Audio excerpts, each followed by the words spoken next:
Alright, back again, Luke here, and as you can see, it's a rainy day here out on the freeway.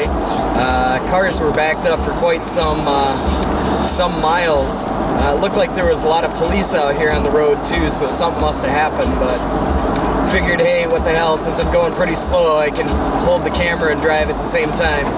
This time I don't have a McDog in my hand, so I'm alright. Yeah, it's insane out here today. The weather did a complete 180. It was pretty sunny before I left, but yeah, it just started to rain, and it's gotten a little cooler, but still right now it's summertime, so the humidity is really, really bad.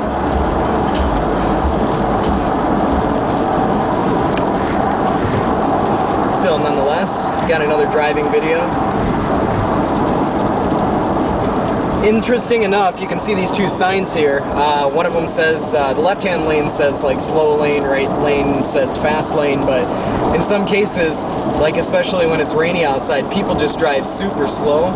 So they both go about the same speed, which can be really, really frustrating. I mean, it gets to the point where you're like, come on, move, you know, get out of the way.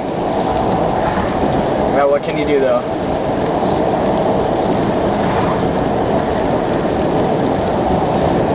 Right now I'm going at about 70 kilometers an hour, which is pretty slow, especially for this expressway here.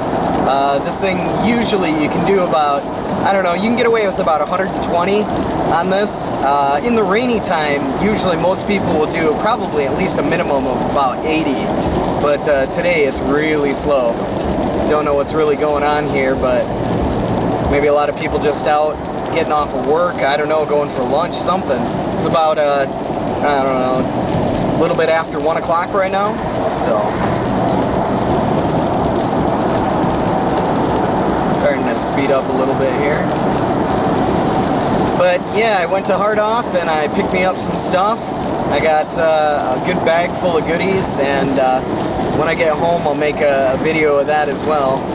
There'll be a lot of Hard Off related videos here, but I don't think I'm going to be going to Hard Off here for a while. I just, I don't think it's financially in my budget right now.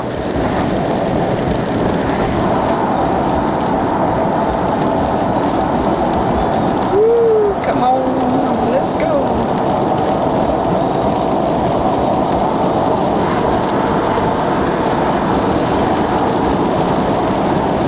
Normally on a clear day, around this area you can usually see Mount Fuji. Really beautiful. But when it's rainy like this, you can't see anything. Right here in the middle, you can see these cameras here, and they have cameras posted at usually 2 or 3 locations. Here's the other location here. And what they do is they judge the distance. The first camera will take a picture of your license plate. They're all aimed downward at your license plate, and your cars have license plates on the front and the back, and you have to have them in a specific location, specific color, and they'll take one picture and they'll measure the distance between the first camera and the second camera, and that's how they judge if you're speeding or not. It's pretty interesting. And if you're doing, you know, if you're doing like 140 or something like that, you'll blow through the first camera and get to the second camera real quick. And second camera will take a picture. And in Japan, what they'll do is they'll mail you your tickets.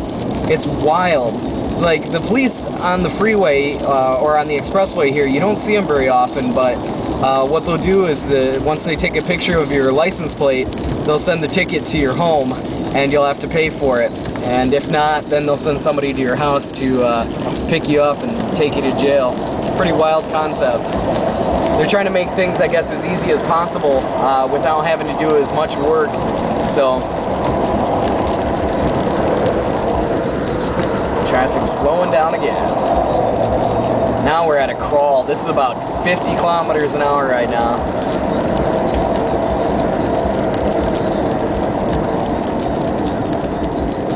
And all it takes is a few people who just don't know how to drive, especially in this time when it rains or when it snows.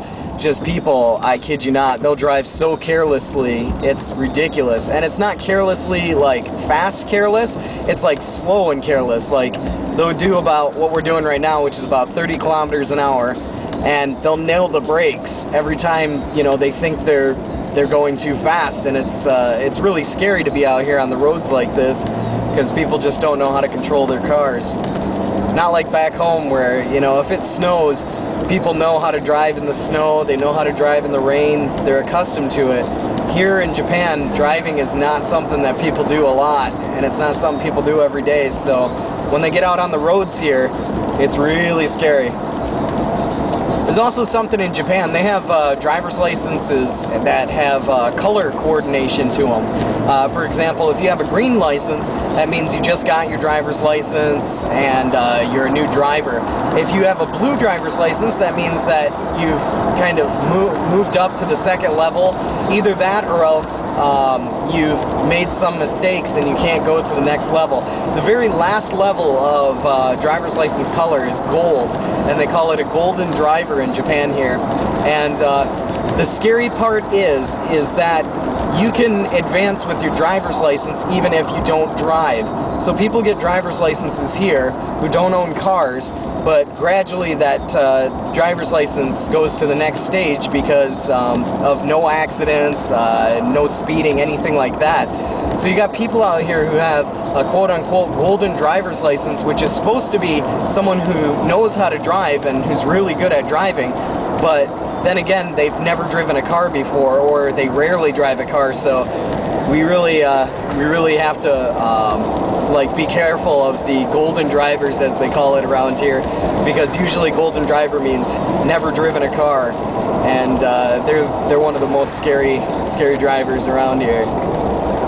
Right now my driver's license is blue because, you know, I've been here for like 6 years now, and got my driver's license when I first came, and it changed to blue I think about a year and a half ago. I still got about another year on it, and if I can maintain you know, a good track record, and I can move up to the golden driver's license, which would be interesting enough because I'll probably be one of the rare people in Japan who actually has a golden driver's license and drives all the time.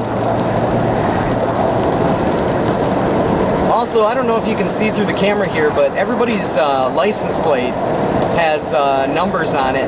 There's no lettering.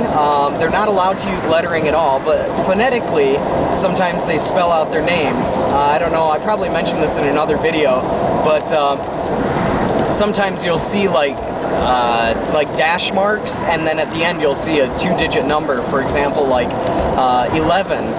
And phonetically, 11 in Japanese is Ju-ichi, which is also a Japanese name. So some people try to spell out their names using numbers, or they'll put like 555, which is just like go, go, go. But it's pretty wild. It's not like back home where we can have the driver's license, or the license plates that have like the words spelled out. In Japan, they're really strict about that. Also, license plates have to have a specific color to them. They have to be green and white, and they're only issued by the Department of Transportation, which is where most license plates are usually distributed, but you can't change the color, you can't change the background of it. There's no difference between this prefecture and another prefecture. The only difference is, at the very top of the license plate, it has the prefecture name on it. So, like, this one here says, what does that say? I think that says Nagoya. So you have people coming from everywhere, all different parts of Japan. It's just really an interesting concept. We're starting to get a little bit low on film here, but just wanted to do some driving vids. Not super exciting, I know, but hey, you know, it's a little bit different than the usual, so like always, I'll put up another video here soon, so thanks for watching.